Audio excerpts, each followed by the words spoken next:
ಬ್ರಹ್ಮಾಂಡ, ಈ ಭೂಮಿ, ಇಲ್ಲಿರುವ ಜೀವಜಂತುಗಳು, ನಾವು ಎಲ್ಲ ಹೇಗೆ ಉತ್ಪತ್ತಿಯಾದೆವು, ಈ ಸೃಷ್ಟಿಯ ವಿಕಾಸ ಉತ್ಪತ್ತಿ ಹೇಗೆ ಆಯಿತು ಎನ್ನುವ ಪ್ರಶ್ನೆಗೆ ಸೈನ್ಸ್ ಏನು ಹೇಳ್ತದೆ, ಇದೆಲ್ಲ ಮೂಲತಃ ಒಂದು ವೈಬ್ರೇಷನಿಂದ ಉತ್ಪತ್ತಿಯಾದದ್ದು. ವೈಬ್ರೇಷನಿಂದ ಎನರ್ಜಿಯಿಂದ ಮ್ಯಾಟರ್ ಉತ್ಪತ್ತಿಯಾಗಿ ಎಲ್ಲ ಸೃಷ್ಟಿ ವಿಕಾಸ ಆಯಿತು. ವಿಜ್ಞಾನದಲ್ಲಿ ಅದಕ್ಕೆ ಬಿಗ್ ಬ್ಯಾಂಗ್ ಥಿಯರಿ ಅಂತ ಹೇಳ್ತಾರೆ. ಅದೇ ವಿಜ್ಞಾನ ಮುಂದುವರಿದು ಈಗ ಕ್ವಾಂಟಮ್ ಫಿಸಿಕ್ಸಲ್ಲಿ ಏನು ಹೇಳ್ತಾರೆ, ಎಲ್ಲ ವಸ್ತುಗಳು ಯಾವುದು ಕೂಡ ಇಲ್ಲಿ ಸಾಲಿಡ್ ಅಥವಾ ಘನ ವಸ್ತುಗಳಂತೆ ಯಾವುದು ಕೂಡ ಇಲ್ಲ, ಎಲ್ಲ ಇರುವುದು ಎನರ್ಜಿ ಮಾತ್ರ. ಬಟ್ ನಾವು ಅಬ್ಸರ್ವ್ ಮಾಡುವಾಗ, ಯಾವುದಾದ್ರೂ ಒಬ್ಸರ್ವರ್ ಇರುವಾಗ ಅದು ನಮಗೆ ಸಾಲಿಡ್ ಥರ ಕಾಣ್ತದೆ. ಇಲ್ಲಿರುವ ಯಾವುದೇ ವಸ್ತು ಆಗಲಿ ಅದನ್ನು ವಿಭಜಿಸ್ತಾ ಹೋದರೆ ಕೊನೆಗೆ ಸಿಗುವುದು ಏನದ್ರಲ್ಲಿ, ಅದರ ಅಣುಗಳು ಸಿಗ್ತವೆ. ಅಣುಗಳ ಒಳಗೆ ಹೋದರೆ ಎಲೆಕ್ಟ್ರಾನ್ಸ್, ಪ್ರೋಟಾನ್ಸ್, ನ್ಯೂಟ್ರಾನ್ಸ್ ಸಿಗ್ತದೆ. ಅದರೊಳಗೆ ಹೋದರೆ ಲಾಸ್ಟಿಗೆ ಕೊನೆಗೆ ಸಿಗುವುದೇನು, ಖಾಲಿ ಎನರ್ಜಿ ಅಲ್ವಾ. ಭಾರತೀಯ ಗ್ರಂಥಗಳಲ್ಲಿ ಅದನ್ನೇ ಯಾದೇವಿ ಸರ್ವಭೂತೇಶು ಶಕ್ತಿ ರೂಪೇಣ ಸಂಸ್ಥಿತ, ಹೇ ದೇವಿ ನೀನು ಎಲ್ಲದರ ಒಳಗೆ ಶಕ್ತಿ ರೂಪದಲ್ಲಿ ಅಂದರೆ ಎನರ್ಜಿ ರೂಪದಲ್ಲಿ ಇದ್ದೀಯ. ಅದಕ್ಕೆ ದೇವಿಗೆ ಹೇಳುವುದು ಆದಿಶಕ್ತಿ. ಆದಿಶಕ್ತಿ ಅಂತ ಹೇಳಿದರೆ ಎಲ್ಲರ ಮೂಲ ಎನರ್ಜಿ. ಅದನ್ನೇ ಅಧ್ಯಾತ್ಮದಲ್ಲಿ ಓಮಿತ್ಯೇತದಕ್ಷರಂ ಇದಂ ಸರ್ವಂ, ಇದೆಲ್ಲವೂ ಓಂಕಾರ ಎನ್ನುವ ಒಂದು ವೈಬ್ರೇಷನಿಂದ, ಒಂದು ಶಬ್ದದಿಂದ ಈ ಸೃಷ್ಟಿಯೆಲ್ಲ ಉತ್ಪತ್ತಿಯಾಯಿತು ಅಂತ ಸ್ಪಷ್ಟವಾಗಿ ಹೇಳಿದ್ದಾರೆ. ಹೇಗೆ ಸಮುದ್ರದಲ್ಲಿ ಅಲೆಗಳು ಬೇರೆ ಬೇರೆ ರೀತಿ ಕಾಣ್ತಾ ಇರ್ತವೆ, ಆದರೆ ಅದರ ಮೂಲದಲ್ಲಿರುವ ಸಮುದ್ರ ಒಂದೇ ಹೇಗೆಯ, ಅದೇ ರೀತಿ ಏಕಮೇವ ದ್ವಿತೀಯಂ, ಎಲ್ಲ ಇರುವುದು ಒಂದು ಮಾತ್ರ, ಎರಡು ಎನ್ನುವುದು ಯಾವುದು ಕೂಡ ಇಲ್ಲ. ಇಲ್ಲಿ ಶ್ರೀಕೃಷ್ಣ ಅರ್ಜುನನ ಹತ್ರ ಹೇಳ್ತಾನೆ, ಪಾರ್ಥ ಮತ್ತ ಪರತರಂ ನಾಣ್ಯತ್ ಕಿಂಚಿದಸ್ತಿ ಧನಂಜಯ ಮಯಿ ಸರ್ವಮಿದಂ ಪ್ರೋತಂ ಸೂತ್ರೇ ಮನಿಗನ ಇವ. ಈ ಎಲ್ಲ ಏನೆಲ್ಲ ನಿನಗೆ ಕಾಣ್ತಿದೆ ಇದು ಯಾವುದು ಕೂಡ ಬೇರೆ ಅಲ್ಲ, ಎಲ್ಲವೂ ಒಂದು ದಾರದಲ್ಲಿ ಹೇಗೆ ಮಣಿಯನ್ನು ಪೋಣಿಸಿದ್ದಾರೆ ಹಾಗೆ ಎಲ್ಲವೂ ನನ್ನಲ್ಲಿ ನಿಂತಿದೆ, ನನ್ನ ಮೂಲಕ ಧರಿಸಲ್ಪಟ್ಟಿದೆ. ನಾವೇನೆನಿಸ್ತೇವೆ, ನಾನು ಬೇರೆ ಪ್ರಪಂಚ ಬೇರೆ, ಆ ರೀತಿ ಇಲ್ಲ. ಎಲ್ಲವೂ ಒಂದೇ ಆದ ಕಾರಣ ನಾನು ಕೂಡ ಅದೇ ಅಲ್ಲ. ಇದನ್ನೇ ಆತ್ಮ ಅಂತ ಹೇಳಿದ್ದು. ಈ ಎಲ್ಲ ಆತ್ಮಗಳು ಒಟ್ಟು ಸೇರಿದ ವ್ಯವಸ್ಥೆಗೆ ಪರಮಾತ್ಮ ಅಂತ ಹೇಳಿದರೆ ಯಾವುದೋ ಒಂದು 4 ಕೈ 4 ಕಾಲು ಇರುವ ಎಲ್ಲೋ ವೈಕುಂಠದಲ್ಲೇ ಕೈಲಾಸದಲ್ಲಿ ಕೂತದ್ದಲ್ಲ. ನಮ್ಮ ಗ್ರಂಥಗಳಲ್ಲಿ ಅದನ್ನು ಸ್ಪಷ್ಟವಾಗಿ ಹೇಳಿದ್ದಾರೆ. ಅಹಂ ಬ್ರಹ್ಮಾಸ್ಮಿ ತತ್ವಮಸಿ, ಅದು ನಾನೇ ಅಂತ ಹೇಳಿದರೆ ಇದೆಲ್ಲ ಹೊರಗೆ ಏನಿದೆ ಅದೆಲ್ಲವೂ ನಾನೇ.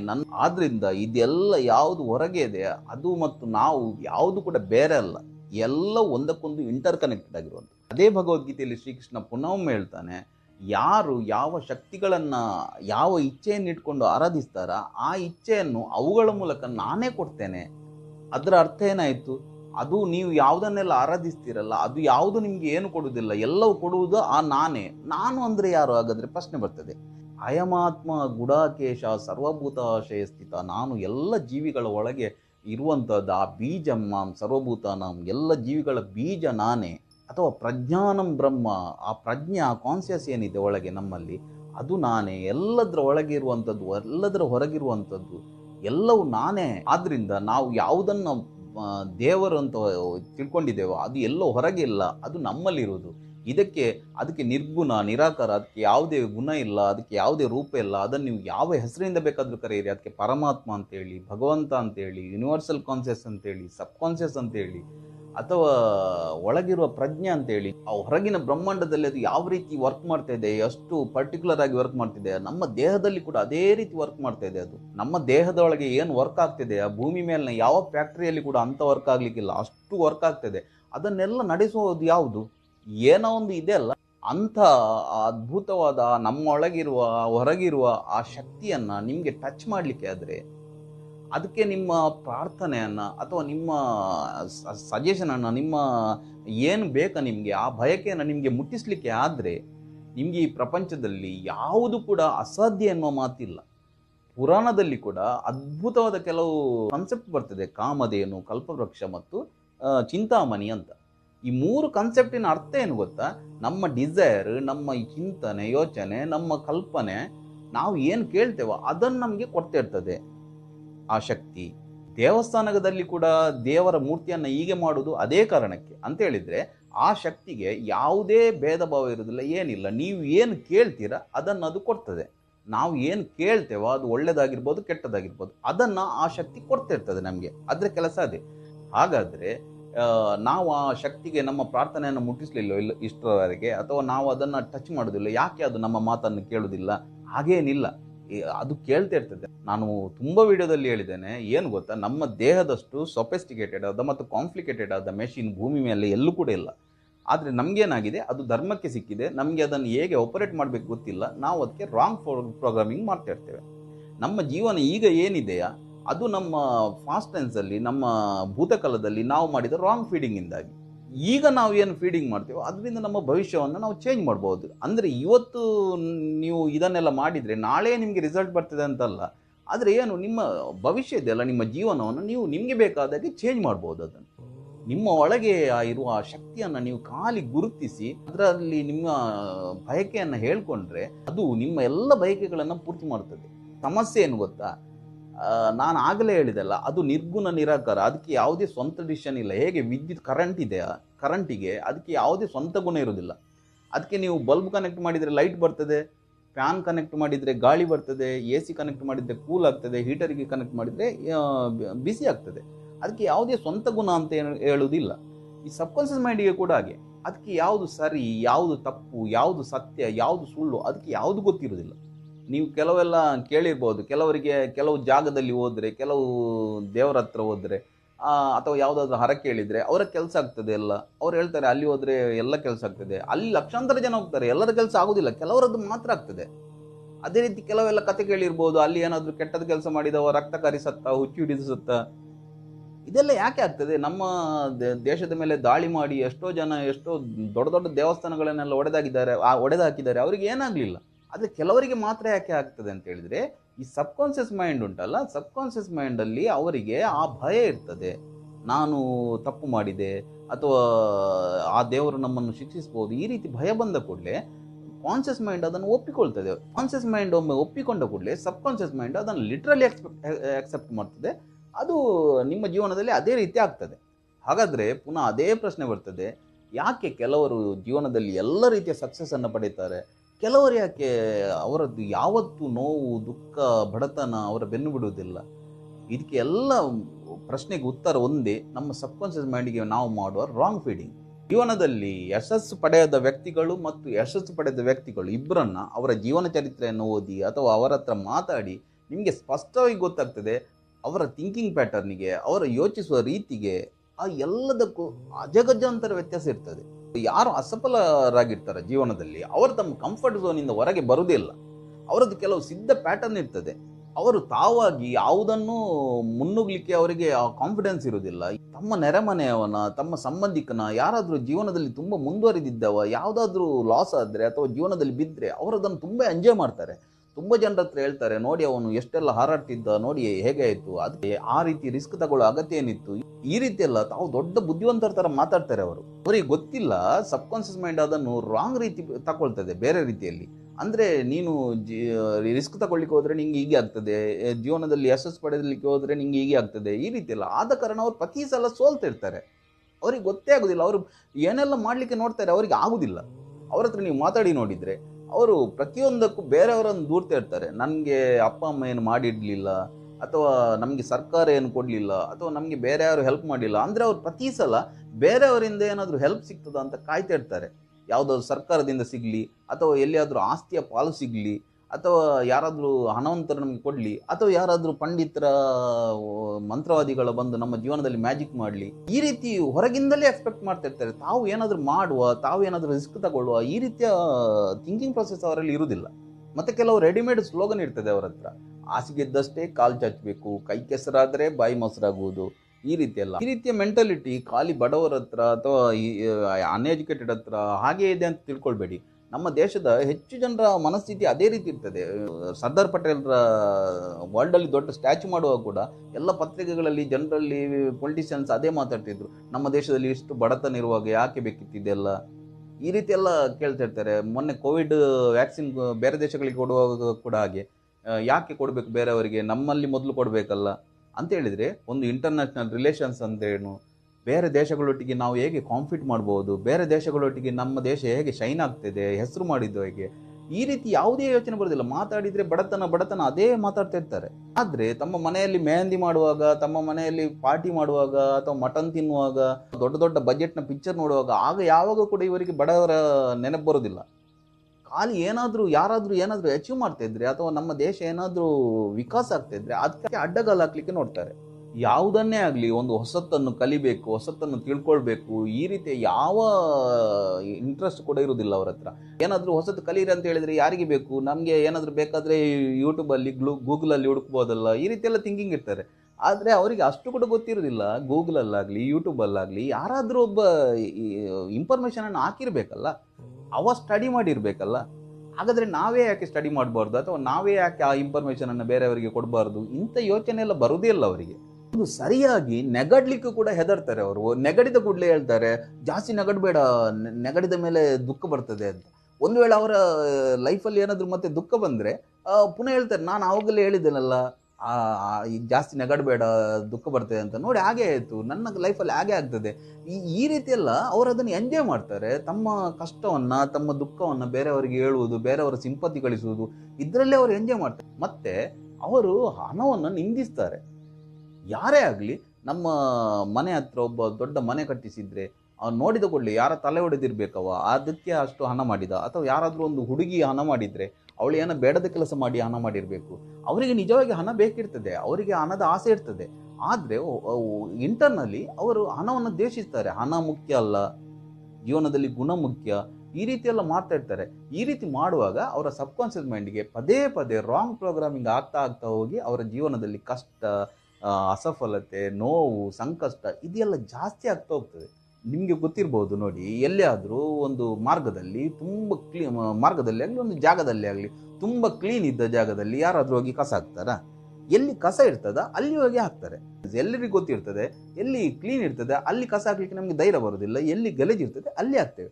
ಅದೇ ರೀತಿ ಎಲ್ಲಿ ನೆಗೆಟಿವಿಟಿ ಇರ್ತದ, ಎಲ್ಲಿ ಈ ರೀತಿಯ ಥಿಂಕಿಂಗ್ ಇರ್ತದ, ಪ್ರಕೃತಿ ಅಲ್ಲಿಗೆ ಅದನ್ನು ಅಂಥ ವಸ್ತುಗಳನ್ನೇ ಅಟ್ರಾಕ್ಟ್ ಮಾಡ್ತದೆ, ಅಂಥ ವಸ್ತುಗಳನ್ನೇ ಅಲ್ಲಿ ಕಳಿಸ್ತಾ ಇರ್ತದೆ. ಆದ್ದರಿಂದ ಅವರ ಲೈಫಲ್ಲಿ ಪುನಃ ಅಂಥದ್ದೇ ಪ್ರೋಗ್ರಾಮ್ ಆಗ್ತಾ ಹೋಗ್ತದೆ.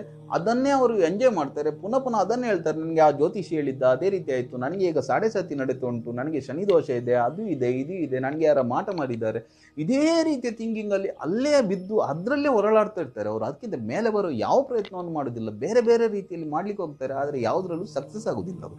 ಆದ ಕಾರಣ ಯಾವತ್ತೂ ಕೂಡ ಒಂದು ವಾಕ್ಯ ಬಳಸಲಿಕ್ಕೆ ಹೋಗಬೇಡಿ, ನನ್ನಿಂದ ಆಗುವುದಿಲ್ಲ, ನನಗೆ ಹೇಳಿದ್ದಲ್ಲ ಅದು, ನನ್ನಿಂದ ಸಾಧ್ಯ ಇಲ್ಲ, ಈ ರೀತಿಯ ವಾಕ್ಯಗಳನ್ನು ಯಾವುದನ್ನು ಬಳಸಲಿಕ್ಕೆ ಹೋಗಬೇಡಿ. ಎಲ್ಲ ಸಾಧ್ಯ ಆಗ್ತದೆ. ಯಾಕಂತ ಹೇಳಿದರೆ ನಾನು ಪದೇ ಪದೇ ಅದನ್ನೇ ಹೇಳ್ತಿದ್ದೇನೆ, ಎಲ್ಲ ವಸ್ತುಗಳು ಒಂದೇ ವಸ್ತುವಿನಿಂದ ಮಾಡಿದ ಕಾರಣ ಎದುರಿರುವ ಮನುಷ್ಯ, ಇಲ್ಲಿರುವ ಮನುಷ್ಯ, ಅಲ್ಲಿರುವ ಮನುಷ್ಯ, ಮತ್ತೊಬ್ಬ ಬೇರೆ ಯಾರು ಕೂಡ ಬೇರೆ ಅಲ್ಲ, ಎಲ್ಲರೂ ಒಬ್ರಿಗೊಬ್ರು ಕನೆಕ್ಟ್ ಆಗಿರ್ತಾರೆ. ನಾವು ಖಾಲಿ ನಮ್ಮಲ್ಲಿ ಆ ವೈಬ್ರೇಷನನ್ನು, ನಮ್ಮಲ್ಲಿ ಆ ಥಿಂಕಿಂಗನ್ನು ಕ್ರಿಯೇಟ್ ಮಾಡೋದು ಹೇಗೆ ಅದನ್ನು ಕಲಿತರೆ ಆಯಿತು. ನಮ್ಮ ಸಬ್ಕಾನ್ಷಿಯಸ್ ಮೈಂಡ್ಗೆ ಅದನ್ನು ಫೀಡ್ ಮಾಡಿದರೆ ಆಯಿತು. ಸಬ್ಕಾನ್ಷಿಯಸ್ ಮೈಂಡ್ ಯೂನಿವರ್ಸಲ್ ಕಾನ್ಷಿಯಸ್ ಮತ್ತು ಸಬ್ಕಾನ್ಷಿಯಸ್ ಎರಡು ಕೂಡ ಒಂದೇ ಆದ ಕಾರಣ ಆ ಯೂನಿವರ್ಸಲ್ ಕಾನ್ಷಿಯಸ್ಸಿಗೆ ಆ ಫೀಡ್ಬ್ಯಾಕ್ ಹೋಗ್ತದೆ. ಅಲ್ಲಿಂದ ನಮಗೆ ಸಂಬಂಧಪಟ್ಟ ವ್ಯಕ್ತಿಗಳು, ನಮಗೆ ಸಂಬಂಧಪಟ್ಟ ವಸ್ತುಗಳು, ನಮಗೆ ಸಂಬಂಧಪಟ್ಟ ಅವಕಾಶಗಳು ಬರ್ತಾ ಹೋಗ್ತವೆ. ನೋಡಿ, ಯೋಚಿಸಿದರೆ ಅಸಾಧ್ಯ ಅಂತ ಯಾವುದಿಲ್ಲ. ನೋಡಿ, ಒಂದು 200 ಕೋಟಿ 300 ಕೋಟಿ ಇರುವವನಿಗೆ ಒಬ್ಬನಿಗೆ ನಿಮಗೆ 1 ಕೋಟಿ ಕೊಡುವ ಅಂತ ಆಗ್ಬೋದಲ್ಲ. ಅಲ್ಲ, ನಾನು ಹೇಳಿದ್ದು ಒಂದು ಉದಾಹರಣೆಗೆ. ಅಥವಾ ಯಾವುದಾದ್ರೂ ಲಾಟ್ರಿ ಹೊಡಿಬಹುದು ನಿಮಗೆ, ಯಾರ್ದಾದ್ರೂ ದೊಡ್ಡ ಬಿಸ್ನೆಸ್ ಮ್ಯಾನ್ಗೆ, ದೊಡ್ಡ ಪೊಲಿಟಿಷಿಯನ್ಗೆ ನಿಮ್ಮನ್ನು ನೀವು ಇಷ್ಟ ಆಗ್ಬೋದು, ನಿಮ್ಮನ್ನು ಅಪಾಯಿಂಟ್ ಮಾಡ್ಬೋದು. ಈ ರೀತಿ ಯಾವುದು ಕೂಡ ಆಗುದಿಲ್ಲ ಅಂತಿಲ್ಲ. ನೀವು ಆ ಕಂಫರ್ಟ್ ಝೋನಿಂದ ಹೊರಗೆ ಬರಬೇಕು. ಯಾವುದು ಕೂಡ ಆಗುದಿಲ್ಲ, ಕಷ್ಟಪಟ್ಟರೆ ಮಾತ್ರ ಆಗುವುದು, ಆ ರೀತಿ ಏನಿಲ್ಲ. ಮೊದಲು ನಿಮಗೆ ಏನು ಬೇಕು, ಅಲ್ಟಿಮೇಟ್ ಆಗಿ ನಿಮ್ಗೆ ಏನು ಬೇಕು ಲೈಫಲ್ಲಿ, ಅದು ಎಷ್ಟೇ ದೊಡ್ಡ ಗೋಲ್ ಆಗಿರ್ಬೋದು, ಎಷ್ಟೇ ದೊಡ್ಡ ಆಗಿರ್ಬೋದು, ನಿಮ್ಮ ಸಾಮರ್ಥ್ಯಕ್ಕೆ ಮೀರಿದ್ದು ಕೂಡ ಆಗ್ಬೋದು. ಆದರೆ ನಿಮ್ಗೆ ಏನು ಬೇಕಾ ಅದನ್ನು ಪರ್ಟಿಕ್ಯುಲರ್ ಆಗಿ ಒಂದೇ ಅಲ್ಟಿಮೇಟ್ ಗೋಲನ್ನು ನೀವು ಮೊದಲು ಫಿಕ್ಸ್ ಮಾಡಬೇಕು ಮೈಂಡಲ್ಲಿ. ಅದನ್ನು ಎಷ್ಟು ಸಾಧ್ಯವೋ ಅಷ್ಟು ಕ್ಲಿಯರ್ ಆಗಿ ಇಟ್ಕೊಳ್ಬೇಕು. ಫಾರ್ ಎಕ್ಸಾಂಪಲ್, ನಮಗೆ ಒಂದು ಮನೆ ಬೇಕಾದರೆ ಆ ಮನೆಯಲ್ಲಿ ಎಷ್ಟು ರೂಮ್ಸ್ ಇರಬೇಕು, ಅದರ ಲಿವಿಂಗ್ ರೂಮ್ ಹೇಗೆ ಇರಬೇಕು, ಅದರ ಕಿಚನ್ ಹೇಗಿರಬೇಕು, ಅದರ ಕಲರ್ ಹೇಗಿರಬೇಕು, ಬೆಡ್ರೂಮ್ ಇದ್ದು ಕಲರ್ ಹೇಗಿರಬೇಕು, ಅಲ್ಲಿ ಯಾವುದೆಲ್ಲ ವಸ್ತು ಇರಬೇಕು, ಈ ರೀತಿ ಪ್ರತಿಯೊಂದು ಪಿನ್ ಟು ಪಿನ್ ನಮಗೆ ಕರೆಕ್ಟ್ ಒಂದು ವಿಜುವಲೈಸೇಷನ್ ಇರಬೇಕು ತಲೆಯಲ್ಲಿ. ನಮಗೆ ಕರೆಕ್ಟ್ ಒಂದು ಏನು ಆಗಬೇಕಾ ಅದರ ಸ್ಪಷ್ಟ ಚಿತ್ರಣ ಇರಬೇಕು ನಮ್ಮ ತಲೆಯಲ್ಲಿ. ಆ ಏನು ಬೇಕಾ ನಿಮಗೆ ಅದರ ಬಗ್ಗೆ ಯೋಚನೆ ಮಾಡಬೇಕು, ಅದರ ಬಗ್ಗೆ ಅದಕ್ಕೆ ಸಂಬಂಧಪಟ್ಟದ್ದನ್ನೇ ಇನ್ಫಾರ್ಮೇಷನ್ ತಗೊಳ್ಬೇಕು, ಅದಕ್ಕೆ ಸಂಬಂಧಪಟ್ಟ ಮೂವೀಸನ್ನು, ವೀಡಿಯೋಸನ್ನು, ಅದಕ್ಕೆ ಸಂಬಂಧಪಟ್ಟ ವಾಯ್ಸನ್ನು ಎಲ್ಲ ಅದಕ್ಕೆ ಸಂಬಂಧಪಟ್ಟದ್ದನ್ನೇ ಕೇಳ್ತಾ ಇರಬೇಕು. ನೀವು ಅದಕ್ಕೆ ಸಂಬಂಧಪಟ್ಟದ್ದನ್ನೇ ಯೋಚಿಸ್ತಿರಬೇಕು. ಈ ರೀತಿ ಮಾಡಿದರೆ ಅದು ಒಂದಲ್ಲ ಒಂದು ದಿವಸ ನಿಮ್ಮಲ್ಲಿ ಅದು ಮೆಟೀರಿಯಲೈಸೇಷನ್ ಆಗ್ತದೆ. ಬಹುಶಃ ಈ ಹಗಲ್ಗನಸು ಅಥವಾ ಇಮ್ಯಾಜಿನೇಷನ್ ಇದರ ಪವರ್ ನಿಮಗೆ ಗೊತ್ತೇ ಇಲ್ಲ ತುಂಬ ಜನಕ್ಕೆ. ಈ ಇಮ್ಯಾಜಿನೇಷನ್ ಎನ್ನುವುದುಂಟಲ್ಲ, ತುಂಬ ದೊಡ್ಡ ಸೀಕ್ರೆಟ್ ಅದು. ಯಾಕೆ ಅಂತ ಹೇಳಿದರೆ, ಸಬ್ ಕಾನ್ಷಿಯಸ್ ಮೈಂಡಿಗೆ ಸತ್ಯ ಮತ್ತು ಸುಳ್ಳಿನ ನಡುವಿನ ವ್ಯತ್ಯಾಸ ಗೊತ್ತಿರುವುದಿಲ್ಲ. ನೀವು ಯಾವುದನ್ನು ಕರೆಕ್ಟಾಗಿ ಇಮ್ಯಾಜಿನ್ ಮಾಡ್ತಾ ಹೋಗ್ತೀರಾ, ಅದನ್ನು ಸಬ್ ಕಾನ್ಷಿಯಸ್ ಮೈಂಡ್ ಸತ್ಯ ಅಂತ ತಗೊಳ್ತದೆ. ಈ ಸಬ್ ಕಾನ್ಷಿಯಸ್ ಮೈಂಡ್ನ ಈ ವೀಕ್ನೆಸ್ಸನ್ನು ಅಥವಾ ಈ ಮೈನಸ್ ಪಾಯಿಂಟನ್ನು ನೀವು ಇಟ್ಕೊಂಡು ಸಬ್ ಕಾನ್ಷಿಯಸ್ ಮೈಂಡಿಗೆ ನಿಮ್ಮ ಸಜೆಷನನ್ನು, ನಿಮ್ಮ ಇಮ್ಯಾಜಿನೇಷನನ್ನು, ನಿಮ್ಮ ಪ್ರಾರ್ಥನೆಯನ್ನು ಮುಟ್ಟಿಸಬೇಕಾದ್ರೆ ಮೊದಲೇ ಏನು ಮಾಡಬೇಕಾಗ್ತದೆ, ನಿಮ್ಮ ಕಾನ್ಷಿಯಸ್ ಮೈಂಡನ್ನು ನೀವು ಸ್ಲೀಪ್ ಮೋಡಿಗೆ ಹಾಕಬೇಕಾಗ್ತದೆ. ಕಾನ್ಷಿಯಸ್ ಮೈಂಡನ್ನು ಸ್ಲೀಪ್ ಮೋಡಿಗೆ ಹಾಕಿದ ಕೂಡಲೇ, ಕಾನ್ಷಿಯಸ್ ಮೈಂಡ್ ಒಪ್ಪಿಕೊಂಡ ಕೂಡಲೇ ನೀವು ಹೇಳುವ ಮಾತನ್ನು ಸಬ್ ಕಾನ್ಷಿಯಸ್ ಮೈಂಡ್ ಇಮಿಡಿಯೇಟ್ ಅದನ್ನು ರಿಸೀವ್ ಮಾಡ್ತದೆ. ಆದರೆ ಕಾನ್ಷಿಯಸ್ ಮೈಂಡನ್ನು ಸ್ಲೀಪ್ ಮೋಡಿಗೆ ಹಾಕೋದು ಹೇಗೆ? ಅದಕ್ಕೆ ನೀವು ಒಂದು ಧ್ಯಾನದ ಮೂಲಕ ಮಾಡ್ಬೋದು. ಅದಕ್ಕೆ ಸ್ವಲ್ಪ ಟೈಮ್ ತಗೊಳ್ತದೆ, ತುಂಬ ಟೈಮ್ ಧ್ಯಾನದಲ್ಲಿ. ಅದರ ಬದಲು ನೀವು ಹಿಪ್ನೋಸಿಸ್ನ ಹೆಲ್ಪ್ ತಗೊಂಡ್ರೆ ಅಥವಾ ಯಾರ್ದಾದ್ರೂ ಹಿಪ್ನೋಟಿಕ್ ಎಕ್ಸ್ಪರ್ಟ್ನ ಹೆಲ್ಪ್ ತಗೊಂಡ್ರೆ ನಿಮಗೆ ಸುಲಭವಾಗಿ ಕಾನ್ಷಿಯಸ್ ಮೈಂಡನ್ನು ಸ್ಲೀಪ್ ಮೋಡಿಗೆ ಹಾಕಿ ಸಬ್ ಕಾನ್ಷಿಯಸ್ ಮೈಂಡಿಗೆ ಹೇಗೆ ನೀವು ರೀಚ್ ಆಗ್ಬೋದು ಅಂತ ನೀವು ಕಲಿಬೋದು. ಮತ್ತು ಅದನ್ನು ಮನೆಯಲ್ಲಿ ಕೂಡ ನೀವು ಮಾಡ್ಬೋದು. ಇದು ಆಗದಿದ್ದರೆ ನೀವು ಏನು ಮಾಡಬೇಕು, ಮಲಗುವ ಮೊದಲು ಮತ್ತು ಬೆಳಿಗ್ಗೆ ಎದ್ದ ಕೂಡಲೇ ಆ ಸ್ವಲ್ಪ ಟೈಮ್ ಇರ್ತದಲ್ಲ, ಆ ಟೈಮಲ್ಲಿ ಆಲ್ಮೋಸ್ಟ್ ನಿಮ್ಮ ಕಾನ್ಷಿಯಸ್ ಮೈಂಡ್ ಸ್ಲೀಪ್ ಮೋಡಲ್ಲಿ ಇರ್ತದೆ, ಸಬ್ ಕಾನ್ಷಿಯಸ್ ಮೈಂಡ್ ಓಪನ್ ಅಪ್ ಆಗಿರ್ತದೆ. ಆ ಟೈಮಲ್ಲಿ ಪ್ರೆಸೆಂಟ್ ಟೆನ್ಸಲ್ಲಿ ನೀವು ಹೇಳ್ಬೇಕು. ಅಂತ ಹೇಳಿದರೆ ನೀವು ದೊಡ್ಡ ತಪ್ಪು ಮಾಡೋದು ಏನು ಗೊತ್ತಾ, ನೀವು ಪ್ರಾರ್ಥನೆ ಮಾಡುವಾಗ ನೀವೇನು ಹೇಳ್ತೀರಿ, ನನಗೆ ಅದು ಸಿಗಬೇಕು, ನನಗೆ ಅದಾಗಬೇಕು, ಇದಾಗಬೇಕು ಅಂತ ಹೇಳಿದರೆ ನೀವು ಫ್ಯೂಚರ್ ಟೆನ್ಸಲ್ಲಿ ಹೇಳ್ತೀರಿ. ಆ ರೀತಿ ಹೇಳ್ಬಾರ್ದು. ನೀವು ಏನು ನಿಮಗೆ ಬೇಕಲ್ಲ ಅದನ್ನು ನೀವು ಪರ್ಟಿಕ್ಯುಲರ್ ಆಗಿ ನೀವು ಅದನ್ನು ಅನುಭವಿಸಬೇಕು. ಆಲ್ರೆಡಿ ನಿಮಗೆ ಸಿಕ್ಕಿದೆ. ಆ ರೀತಿ ನಾನು ಜೀವನದಲ್ಲಿ ಏನು ಸಾಧಿಸಬೇಕಂತ ಇದ್ದೇನೋ ಅದು ನನಗೆ ಆಲ್ರೆಡಿ ನನಗೆ ಸಾಧನೆ ಆಗಿದೆ. ಆದ ನಂತರ ನನ್ನ ಫೀಲ್ ಹೇಗಿರ್ತದೆ, ಆಗ ನಮ್ಗೆ ಏನಾಗ್ತದೆ, ಕಾನ್ಷಿಯಸ್ ಮೈಂಡ್ ಅಡ್ಡ ಬರ್ತದೆ. ಕಾನ್ಷಿಯಸ್ ಮೈಂಡ್ ಏನು ಹೇಳ್ತದೆ, ಇಲ್ಲ ನೀನು ಅಚೀವ್ ಮಾಡಲಿಲ್ಲ, ನೀನು ಹೇಗೆ ಅಚೀವ್ ಮಾಡಿದ್ದು, ನಿನ್ಗೆ ಇನ್ನು ಅಚೀವ್ ಆಗಲಿಲ್ಲ, ನಿನಗೆ ಅಷ್ಟು ದೊಡ್ಡ ಮನೆ ಸಿಗಲಿಲ್ಲ, ನಿನಗೆ ಅಂಥ ಗಾಡಿ ಸಿಗಲಿಲ್ಲ, ಈ ರೀತಿ ಎಲ್ಲ ಕಾನ್ಷಿಯಸ್ ಮೈಂಡ್ ಅಡ್ಡ ಬರ್ತದೆ. ಆಗ ನಾವು ಒಂದು ಟ್ರಿಕ್ಸನ್ನು ಯೂಸ್ ಮಾಡಬೇಕು. ಕಾನ್ಷಿಯಸ್ ಮೈಂಡಿಗೆ ನೇರವಾಗಿ ಹೇಳಬೇಕು. ಯಾವುದಾದ್ರೂ ನಮಗೆ ರಾಂಗ್ ಥಾಟ್ ಬಂದ ಕೂಡಲೇ ಅದಕ್ಕೆ ನಾವು ಹೇಳಬೇಕು, ನೀನು ಸುಮ್ಮನಿರು, ಸ್ಟಾಪು. ನಮ್ಮ ತಲೆಯಲ್ಲಿ ಏನೆಲ್ಲ ನೆಗೆಟಿವ್ ಥಿಂಕಿಂಗ್ ಬರ್ತಾ ಇರ್ತದಲ್ಲ, ಖಾಲಿ ಸ್ಟಾಪ್ ಅಂತ ಹೇಳಿದರೆ ಆಯಿತು, ಅದು ನಿಲ್ತದೆ. ಖಾಲಿ ನಮಗೆ ಅದರ ಮೇಲೆ ಕಮಾಂಡ್ ಹೇಗೆ ಮಾಡೋದು ಅದು ಗೊತ್ತಿಲ್ಲ, ಅಷ್ಟೇ ಪ್ರಾಬ್ಲಮ್. ಏನೆಲ್ಲ ಪಡೆಯಬೇಕಂತ ನಮ್ಮಲ್ಲಿ ಕ್ಲಿಯರ್ ಪಿಕ್ಚರ್ ಇದೆಯಲ್ಲ, ಅದರ ಮೇಲೆ ಮಾತ್ರ ನಮ್ಮ ಟಾರ್ಗೆಟ್ ಇಟ್ಕೊಳ್ಬೇಕು. ನಾವು ಅದು ಹೇಗೆ ಆಗ್ತದ, ಅದು ಹಾಗೆ ಆಗುವುದು ಹೇಗೆ, ನನಗೆ ಇಷ್ಟು ಇನ್ಕಮ್ ಇರುವುದು, ನಾನು ಹೇಗೆ ಅದನ್ನು ಅಚೀವ್ ಮಾಡೋದು, ಈ ರೀತಿಯೆಲ್ಲ ಥಿಂಕಿಂಗ್ ಮಾಡಲೇಬಾರ್ದು. ನಮಗೆ ಏನು ಬೇಕು ಅದನ್ನು ಮಾತ್ರ ಯೋಚನೆ ಮಾಡಬೇಕು. ಅದನ್ನು ಆಲ್ರೆಡಿ ನಾನು ಪಡೆದಿದ್ದೇನೆ, ಆ ರೀತಿ ಫೀಲಿಂಗ್ ಮಾಡ್ಕೊಳ್ಬೇಕು. ನಾನು ಅದನ್ನು ಅಚೀವ್ ಮಾಡಿದ ನಂತರ, ನನಗೆ ಈ ಪೋಸ್ಟಿಗೆ ನಾನು ಹೋದ ನಂತರ ಅಥವಾ ಇಂಥ ಗಾಡಿಯನ್ನು ತಗೊಂಡ ನಂತರ ನನಗೆ ಹೇಗೆ ಫೀಲ್ ಆಗ್ಬೋದು, ನಾನು ಅದನ್ನು ಹೇಗೆ ಡ್ರೈವ್ ಮಾಡಿಕೊಂಡು ಹೋಗ್ತೇನೆ, ಅಥವಾ ಆ ಒಂದು ಇಷ್ಟು ದೊಡ್ಡ ಮನೆಯನ್ನು ಕಟ್ಟಿಸಿದ ನಂತರ ನಾನು ಅದನ್ನು ಹೇಗೆ ಅಲ್ಲಿ ಕೂತಿರ್ತೇನೆ, ನನ್ನ ಸಂಬಂಧಿಕರೆಲ್ಲ ಬಂದಿರ್ತಾರೆ, ನನ್ನನ್ನು ನೋಡ್ತಿರ್ತಾರೆ, ಮಾತಾಡ್ತಿರ್ತಾರೆ, ನಾವು ಹೇಗೆ ಅದನ್ನು ಎಂಜಾಯ್ ಮಾಡ್ತೇವೆ, ಇದನ್ನೆಲ್ಲ ನಾವು ಇಮ್ಯಾಜಿನೇಷನ್ ಮಾಡ್ತಾ ಹೋಗಬೇಕು. ಆದರೆ ಇದನ್ನೆಲ್ಲ ಹೇಳಿದ ಕೂಡಲೇ ಅದನ್ನೆಲ್ಲ ಯಾರು ಮಾಡ್ತಾರೆ, ಆ ರೀತಿ ನಿಮ್ಮ ತಲೆಗೆ ಬರ್ಬೋದು. ನೋಡಿ, ಸುಮ್ಮನೆ ಕೂತಿರುವಾಗ ನಾವು ಯಾವುದ್ಯಾವುದೋ ಬೇಡದ್ದನ್ನೆಲ್ಲ ಯೋಚನೆ ಮಾಡ್ತಿರೋದಿಲ್ವಾ, ಅದರ ಬದಲು ಈ ಇಮ್ಯಾಜಿನೇಷನನ್ನು ಮಾಡ್ತಿರ್ಬೋದಲ್ಲ. ಒಂದು ಏನಂತ ಹೇಳಿದರೆ, ಬೇರೆಯವರಿಗೆ ಏನಾದರೂ ಒಳ್ಳೆಯದಾದರೆ ನಾವು ಖುಷಿ ಪಡಲಿಕ್ಕೆ ಕಲಿಬೇಕು. ಯಾರಾದರೂ ಒಳ್ಳೆ ಮನೆ ಮಾಡಿದರೆ, ಓ ತುಂಬ ಒಳ್ಳೆ ಮನೆ, ನನಗೆ ಕೂಡ ಅಂಥ ಒಂದು ಮನೆ ಬೇಕು, ಅಥವಾ ಯಾರಾದರೂ ಏನಾದರೂ ಅಚೀವ್ ಮಾಡಿದರೆ ತುಂಬ ಒಳ್ಳೆಯದಾಯಿತು ನನಗೆ ಅಂತ ಒಳಗಿಂದ ಫೀಲ್ ಮಾಡಬೇಕು. ನಾವು ಅದನ್ನು ನಿಜವಾಗಿ ನಮಗೆ ಅದು ಖುಷಿ ಆಗಬೇಕು. ಆಗ ನಮಗೆ ಕೂಡ ಅದೇ ಬೇಕಂತ ಆಗ್ತದೆ. ಅದರ ಬದಲು ಮನೆ ಮಾಡಿದವನಿಗೆ ಬೇರೆ ಏನಾದರೂ ಹೇಳಿದರೆ ಅಥವಾ ಕಮೆಂಟ್ ಮಾಡಿದರೆ ಅವನು ಹೇಗೆ ಲಾಸ್ ಆಗಬೇಕು, ಈ ರೀತಿ ಎಲ್ಲ ಮನಸ್ಸಲ್ಲಿದ್ದರೆ ನಮಗೇನಾಗ್ತದೆ, ನಮಗೆ ಕೂಡ ಅದೇ ರೀತಿ ಆಗ್ತಾ ಹೋಗ್ತದೆ. ಯಾಕೆಂತ ಹೇಳಿದರೆ, ಈ ಸ್ವರ್ಗ ನರಕ ಎನ್ನುವ ಕಾನ್ಸೆಪ್ಟ್ ಕೂಡ ಅದೇ. ಮನ ಪ್ರೀತಿಕರ ಸ್ವರ್ಗ ನರಕಸ್ತದ್ ವಿಪರ್ಯ. ಸ್ವರ್ಗ ನರಕ ಅಂತ ಹೇಳಿದರೆ ಏನು ಗೊತ್ತಾ, ಸ್ವರ್ಗ ಅಂತ ಹೇಳಿದರೆ ಅಲ್ಲಿ ಏನಿರ್ತದೆ, ಎಲ್ಲ ಕ್ಲೀನಿಂಗ್ ಇರ್ತದೆ, ಒಳ್ಳೆ ಫೆಸಿಲಿಟಿ ಇರ್ತದೆ, ಯಾರು ಒಬ್ರಿಗೊಬ್ರು ದ್ವೇಷಿಸುವುದಿಲ್ಲ, ಅಲ್ಲಿ ಬಡತನ ಇರುವುದಿಲ್ಲ, ಎಲ್ಲ ಸ್ವರ್ಗ ಅಂತ ಹೇಳಿದರೆ ಆ ರೀತಿ. ನರಕ ಅಂತ ಹೇಳಿದರೆ ಏನು, ಅಲ್ಲಿ ಒಬ್ರಿಗೊಬ್ಬರು ನೋವು ಇರ್ತದೆ, ಸಂಕಷ್ಟ ಇರ್ತದೆ, ದುಃಖ ಇರ್ತದೆ. ಇದನ್ನೆಲ್ಲ ಕ್ರಿಯೇಟ್ ಮಾಡೋದು ಯಾರು? ಹಾಗಾದರೆ ನಾವು ಈ ಸಬ್ಕಾನ್ಷಿಯಸ್ ಮೈಂಡಿಗೆ ಈ ರೀತಿಯ ಫೀಡ್ ಮಾಡ್ತಾ ಇರ್ತೇವೆ. ನೋಡಿ, ಈಗ ಒಳ್ಳೆ ಬಟ್ಟೆ ಹಾಕೋದು, ಮೊದಲೆಲ್ಲ ಕ್ರಮ ಎಲ್ಲ ಇತ್ತು. ಏನು, ಊಟ ಮಾಡುವಾಗ ಸ್ವಲ್ಪ ತುಪ್ಪ ಹಾಕಿ ಊಟ ಮಾಡೋದು, ಅಥವಾ ಮನೆಯಲ್ಲಿ ದೀಪ ಬೆಳಗ್ತಿರ್ಬೇಕು, ಕತ್ತಲೆ ಮಾಡಬಾರ್ದು, ಅಥವಾ ಸ್ನಾನ ಮಾಡಿ ಒಳ್ಳೆ ಬಟ್ಟೆ ಹಾಕಬೇಕು, ನಿತ್ಯ ಸ್ನಾನ ಮಾಡಬೇಕು, ಈ ರೀತಿಯೆಲ್ಲ ಹೇಳಿದ್ದು ಯಾಕೆ ಅಂತ ಹೇಳಿದರೆ, ನಾವು ಈ ರೀತಿಯೆಲ್ಲ ಮಾಡಿದಾಗ ಸಬ್ಕಾನ್ಷಿಯಸ್ ಮೈಂಡ್ಗೆ ಸಿಗ್ನಲ್ ಹೋಗ್ತದೆ, ಇವನಿಗೆ ಇಂಥದ್ದೆಲ್ಲ ಬೇಕು, ಕ್ಲೀನಿಂಗ್ ಬೇಕು, ಒಳ್ಳೇದು ಬೇಕು, ಬೇರೆಯವರನ್ನು ಪ್ರೀತಿಸ್ತಾನೆ, ಅವನಿಗೆ ಪ್ರೀತಿ ಬೇಕು. ಅದರ ಅರ್ಥ ಅಂದರೆ ನಾವು ಏನು ಬೀಜ ಹಾಕ್ತೇವೋ ಅದೇ ರೀತಿಯ ಫಲ ಬರೋದಲ್ಲ, ಅದೇ ರೀತಿ. ಅದರ ಬದಲು ನಾವು ಕ್ಲೀನಿಂಗ್ ಇಲ್ಲದಿದ್ದರೆ, ಹರಿದ ಬಟ್ಟೆ ಹಾಕಿದರೆ, ಅಥವಾ ಬೇರೆಯವರನ್ನು ದ್ವೇಷಿಸ್ತಿದ್ರೆ, ಬೇರೆಯವರ ಬಗ್ಗೆ ಚಾಡಿ ಹೇಳ್ತಿದ್ರೆ, ಈ ರೀತಿ ಬೇರೆಯವರ ನೋವನ್ನು ಬಯಸ್ತಿದ್ರೆ, ಈ ರೀತಿ ಎಲ್ಲ ಮಾಡಿದರೆ ನಮಗೆ ಕೂಡ ಅದು ರಿಟರ್ನ್ ಅದೇ ರೀತಿ ಬರ್ತಿರ್ತದೆ. ನರಕ ಸ್ವರ್ಗ ಅಂತ ಹೇಳೋದು ನಾವೇ ಕ್ರಿಯೇಟ್ ಮಾಡುವಂಥದ್ದು. ನಮ್ಮ ಕೈಗೆ ಕೂಡ ಹಾಗೆ, ಕೈ ತುಂಬ ನೈಸ್ ಇರಬೇಕು, ಯಾವುದಾದ್ರೂ ಕ್ರೀಮ್ ಹಾಕಿರಬೇಕು, ಕೈಗೆ ಪದೇ ಪದೇ ಕ್ರೀಮ್ ಹಾಕ್ತಿರ್ಬೇಕು, ಅಥವಾ ಯಾವುದಾದ್ರು ತುಪ್ಪ ಸವರ್ತಾ ಇರಬೇಕು. ಆಗ ಕೈ ತುಂಬ ಸ್ಮೂತ್ ಆಗಿರ್ತದೆ. ಕೈ ಸ್ಮೂತ್ ಆದ ಕೂಡಲೇ ನಮ್ಮ ಸಬ್ಕಾನ್ಷಿಯಸ್ ಮೈಂಡ್ಗೆ ಯಾವ ಸಿಗ್ನಲ್ ಹೋಗ್ತದೆ, ಇವನಿಗೆ ಆರಾಮದಲ್ಲಿ ಕೂತಿರಬೇಕು, ಆದ ಕಾರಣ ನಿಮ್ಗೆ ಏನು ಬೇಕಾ ಅದ್ರ ಬಗ್ಗೆ ಮಾತ್ರ ಯೋಚಿಸಿ, ಅದ್ರ ಬಗ್ಗೆ ಮಾತ್ರ ಮಾತಾಡಿ. ಯಾವ್ದು ಬೇಡವೋ ಅದ್ರ ಬಗ್ಗೆ ಯೋಚಿಸ್ಲಿಕ್ಕೆ ಹೋಗಬೇಡಿ, ಮಾತಾಡ್ಲಿಕ್ಕೆ ಹೋಗಬೇಡಿ. ಮತ್ತೆ ಕೆಲವರಿಗೆ ಒಂದು ಅಭ್ಯಾಸ ಇರ್ತದೆ, ತುಂಬ ಬೇಸರದ ಪದ್ಯ ಕೇಳುವುದು, ಅಥವಾ ಕೆಲವು ಬಡತನವನ್ನು ವೈಭವೀಕರಿಸಿ ಎಲ್ಲ ಪದ್ಯ ಬಂದಿರ್ತದೆ, ಅದನ್ನು ಎಂಜಾಯ್ ಮಾಡ್ತಾ ಇರ್ತಾರೆ ಕೆಲವರು. ತುಂಬ ಕಷ್ಟದ ಕಥೆಯನ್ನು, ಬಡತನದ ಸಿನಿಮಾವನ್ನು, ಇದೆಲ್ಲ ನೋಡ್ಲಿಕ್ಕೆ ಹೋಗ್ಬಾರ್ದು. ಇದೆಲ್ಲ ನೋಡಿದ ಕೂಡಲೇ ನಮಗೆ ಅಂಥದ್ದೇ ಅಟ್ರಾಕ್ಟ್ ಆಗ್ತಾ ಹೋಗ್ತದೆ, ನಮ್ಮ ಸಬ್ಕಾನ್ಷಿಯಸ್ ಮೈಂಡಿಗೆ ಅಂಥದ್ದೇ ಸಿಗ್ನಲ್ ಹೋಗ್ತಾ ಇರ್ತದೆ, ನಮ್ಗೆ ಅದು ಬೇಕು, ನಾವು ಅದನ್ನು ಎಂಜಾಯ್ ಮಾಡ್ತಿದ್ದೇವೆ ಅಂತ. ಇದೆಲ್ಲ ಚಿಕ್ಕ ಚಿಕ್ಕ ವಿಷಯಗಳು. ಇದನ್ನೆಲ್ಲ ಅರ್ಥ ಮಾಡಿಕೊಂಡು ಲೈಫಲ್ಲಿ ನೀವು ಇಂಪ್ಲಿಮೆಂಟ್ ಮಾಡಿಕೊಂಡ್ರೆ ನಿಮ್ಮ ಲೈಫು ಈ ರೀತಿ ಈಗ ಇರುವ ರೀತಿ ಇರುವುದೇ ಇಲ್ಲ. ನಿಮ್ಮ ಲೈಫಲ್ಲಿ ಏನೆಲ್ಲ ನೀವು ಸಾಧಿಸಬೇಕಂತ ಇದ್ದೀರಾ ಅದನ್ನೆಲ್ಲ ಡೆಫಿನೆಟ್ಲಿ ನೀವು ಸಾಧಿಸ್ತೀರಾ ಅಂತ ಹೇಳ್ತಾ ಇವತ್ತಿನ ವಿಡಿಯೋವನ್ನು ಮುಗಿಸ್ತಾ ಇದ್ದೇನೆ. ಇನ್ನು ಹೊಸ ಸಬ್ಜೆಕ್ಟ್ನೊಟ್ಟಿಗೆ ಪುನಃ ಒಂದು ವಿಡಿಯೋದಲ್ಲಿ ಬರ್ತೇನೆ. ಅಲ್ಲಿವರೆಗೂ ನಮಸ್ಕಾರ.